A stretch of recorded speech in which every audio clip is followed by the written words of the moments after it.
Hej, parádne.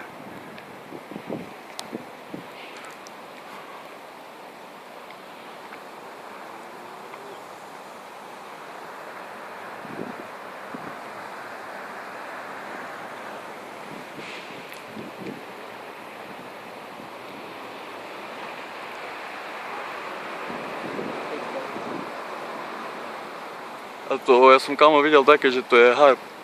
Čo to je? Toto harp. Co to je? Ukážem ti zaraz, čakal, nech to ešte bude. To toto, čo ovplyvňuje ako ťa. Všimni si, znáš, že toto je, keď sú chem, toto je, ne? Vidíš, no, že vraj to letadlo, vieš.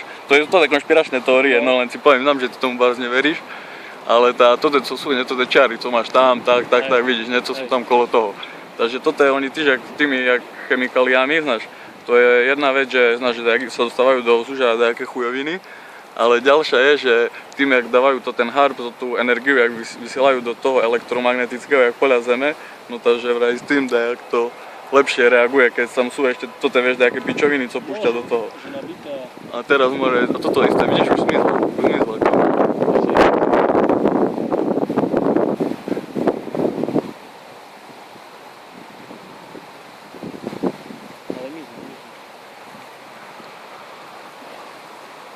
Keby tu, vidíš, rozjebovali more mraky.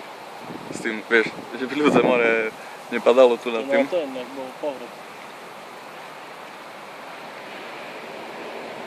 No.